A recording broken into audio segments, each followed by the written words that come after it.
Thank you for staying tuned to Tea or Coffee on High Impact Television. Now we want to talk about identity crisis. Have you ever come across that word? Have you come across that sentence, identity crisis? You know, most people probably have heard it, but do not even know what it means, or do not even know that they're actually going through it, or if they've actually gone through it and overcome it, as the case may be. So now to do this with us, to talk about this with us, we have Priscilla Benjamin-Olaoye. She is a mental health expert, and she'll be doing justice to this topic with us today. Good morning and welcome to the show. Good morning. How are you? Thanks for having me. Thank you for coming. Yes. So let's start with what exactly identity crisis is. Right. When we talk about a crisis, because, you know, we have crisis in different areas of our lives, right? We have a crisis sometimes in financial matters. We have crisis sometimes in relationship matters or social matters. So do we have crisis when it comes to personality. Now, when we say that there's a crisis in identity, it means that the individual is facing certain problems when it has to do with the identity. And what really is your identity? Your identity is who you are as a person, what forms your values as a human being, what gives you joy, what gives you passion, what makes you tick, what wakes you up in the morning when you wake up from bed to say, get up, get something done, or your passion, your drive, what forms you as a person, you know. So basically, when you're unable to find out who you are, you just wake up confused and you're not happy with the direction of your life, or you're even wondering, what really am I about? And you're not even aspiring to do anything. Then, and if those things are beginning to interfere with your everyday living, such that it is giving you so much emotional distress, then we would say that you might be going through identity crisis. Okay. Now, there's a conversation about identity issues and identity crisis. Are they the same thing? Okay, so when we say that an individual has identity issues, in as much as those issues are not interfering with their everyday life, then it's yet to become a crisis. Okay. You know, so we could have financial issues, meaning that you could be temporarily broke, but it's not to mean that you are bankrupt. Do you get it? There's a difference between being bankrupt and having just a transient or, just a brief period of being broke. So you could liken it like that. So when you say an individual has identity issues, it means that the individual is not able to pull through some areas regarding their identity. But when it is a crisis, then it's a major problem that is beginning to interfere with their ability to be productive. So that takes us to actually defining mental wellness. So mental wellness, you know, as said, we usually would use the World Health Organization's definition. It says that for somebody to be mentally well, it means that the individual is able to realize his or her own abilities. You know what you're good at. You know that these are the things that I can do as a human being. These are my strengths. These are my weaknesses. So an individual being able to identify that these are their abilities, we say that the individual is mentally well. We also say that the individual is able to cope with the normal stresses of life. Normal stresses like losing a loved one, normal stresses like losing a relationship, normal stresses like being in Lagos traffic, metropolitan city. Parameter to say that an individual is mentally well is that they're able to realize their abilities. We said the second is that they're able to cope with the normal stresses of life. The third is that they are able to work productively and fruitfully. And that was what took me to the definition. What we're talking about that was what took me to the definition of mental wellness. That an individual is able to work productively and fruitfully. It means that your activity, your everyday activity, must be able to bring out results. We should be able to see that the effort you have put into something, this is the result it's been able to yield. So when an individual has identity issues, that was what led us there. The individual, is able to eventually become productive. But for a very temporary time, he's not able to be productive and fruitful. But for someone in identity crisis, the individual is unable to be consistently non-productive. You see? So that's why we say that there's a difference between identity issues and identity crisis. Okay, now I want to believe that there is a positive side to identity crisis. Okay. And there is a point where the negative sides begin to show. Okay. And then it begins to affect your mental health. Okay. So let's link it. What are the positive sides, the negative sides, and when does it affect your mental health? Let me say clearly that there's actually no positive side to identity crisis. Are you sure? However, let me tell you what's positive in this. Okay. What's positive in this is that it is normal for you sometimes to question, what am I about? What's my life about? That's a progressively minded person, you know. And you see, when you do not ask these questions, you are not able to move to the next phase of your life. You're not able to, if you do not ask these questions, in fact, it's a problem, you know, because you would find out that you have not been able to grow as a person, as an individual. It is in fact, you know, according to our founding father who postulated the, you know, concept of identity, Erik Erikson, you know, we call it the psychosocial development. We had Sigmund Freud talk about the psychosexual development of an individual. However, we had Erik Erikson develop the psychosocial, meaning that how our emotion and our psychology affects our social relationships. So it's psychosocial. So he said that, and we talk about it being stages of development. Yes. So as you grow, we expect a 3-year-old to have some thinking, right? Yes. But we then expect a 6-year-old to develop more complex thinking.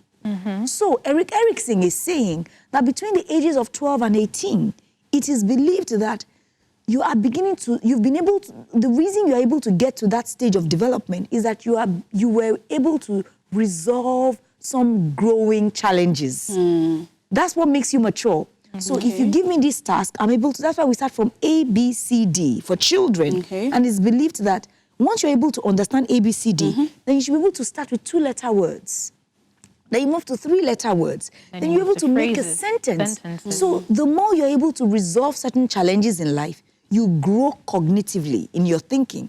So it is believed that between the ages of 12 and 18, you should be able to resolve some problems. My point is, it is because you are able to ask these questions that you're able to move on to the next phase, and then you become a mature adult. And that is how identity is actually formed. So Erik Erikson said that an individual is able, between the ages of 12 and 18, develop a personality. And if you feel, but of course, there have been other stages before we got to that stage, because there is the first stage, which is trust versus mistrust. A baby, first of all, learns the instinct of trust. When he cries, he believes that mommy will come and feed me. Yes. When he's wet and uncomfortable, he believes that somebody will come and touch me and cuddle me. So he develops trust. But when that bonding is not available, the child begins to develop trust issues. So we go through these stages because of our time. I can't go through each stage. But the individual is able to go through 5 other stages before we now get to identity versus role confusion. So when the individual is able to resolve the first stages, then it gets to identity, which happens, you know, from the ages of 12. But if the individual, however, is unable to resolve the issue of identity, then he begins to have role confusion. He begins to get confused about their role in life, and that's what we refer to as identity crisis. So it does affect your mental health, because that's your question. Yes. It affects your mental health in the sense that the moment you're unable to recognize who you are, you begin to have a sense of worthlessness. I'm worth nothing.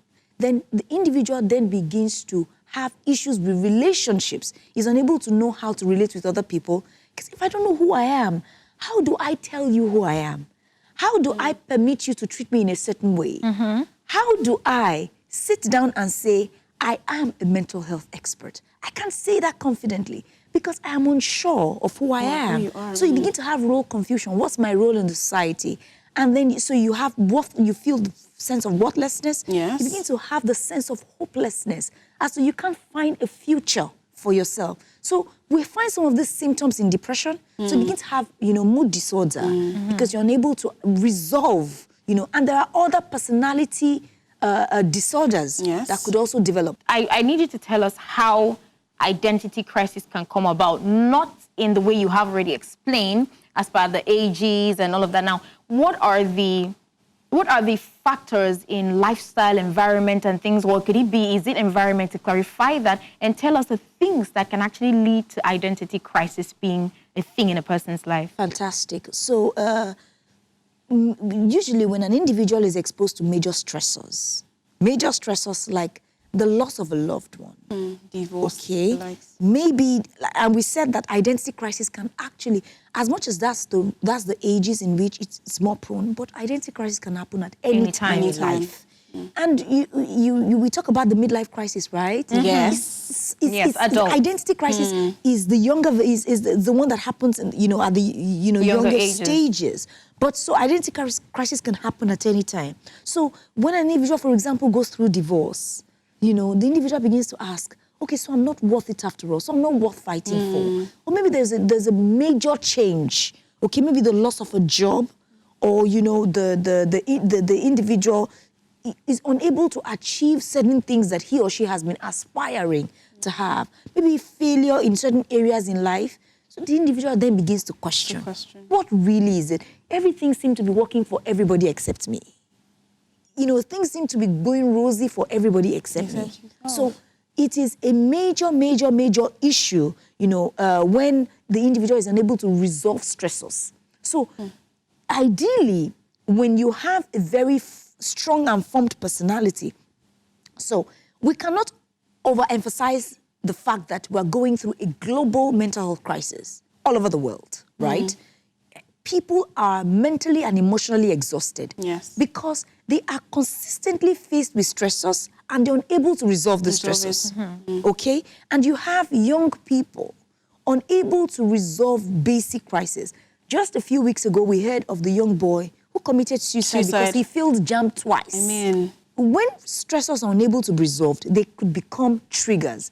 Sometimes, when certain traumas happen, so you have been able to put certain situations to protect yourself.